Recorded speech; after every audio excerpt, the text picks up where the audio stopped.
If you didn't already know, you're able to tint the Terrorblade Arcana 41 different colours. To do this, you need different colour gems, and these gems range anywhere from $5 up to $750 USD. I've shown all 41 of these gems off in my last TB Arcana video from almost a year ago, but I didn't show off how these gems affect your abilities, and I was missing some information in that video. It's also been a really long time since I've posted anything that has just been a really useful resource for collectors, rather than some generally interesting stuff about Dota 2, and I wanted to make another video like the old ones I used to make. So going through these colours, the first bunch aren't particularly interesting, then once you start getting up into the range of gems that cost more than the Arcana themselves, they start to become a bit more interesting. There are so many different green colours that are possible to obtain, but if you just want a green Arcana, you want to go for Champion's Green. It's the most cost effective, and if you want the most interesting green colour, I think Sea Green is probably the best. There are tons of different blues as well. They do look more different to each other than the greens do, so have a look through the different blues and pick one that you'd like. The most common gems you will see already socketed into Terrorblade Arcanas are usually Ships in the Night. That's really common to find. Beige is very good. It's a really cheap option if you want a light coloured Arcana. Champion's Green is very common as well, being the cheapest green possible.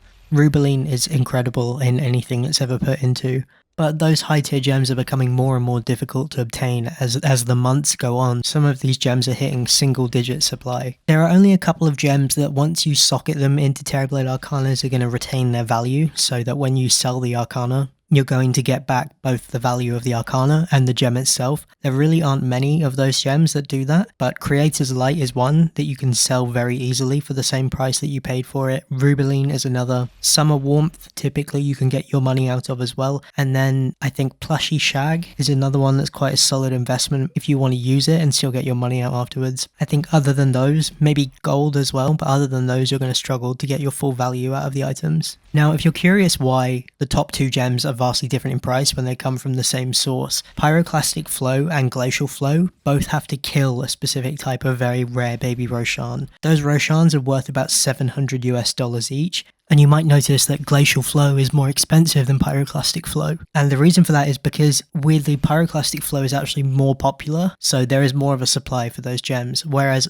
Glacial Flow, because it's not as desirable, especially because the gem that's paired with it, Touch of Frost, is nowhere near as desirable as Touch of Flame. People don't tend to destroy their baby Roshans to get those gems, so there are actually far fewer Glacial Flow gems than there are Pyroclastic Flow. I do hope that this video is in some way helpful to you guys. I think that this is really the only place anywhere that you can find all of this information with every colour and all of the ability effects. So if you found this video helpful, please leave a like on the video and subscribe to the channel. Check out the link in the description or a link to the Discord where we're giving away an Arcana at least every week at the moment.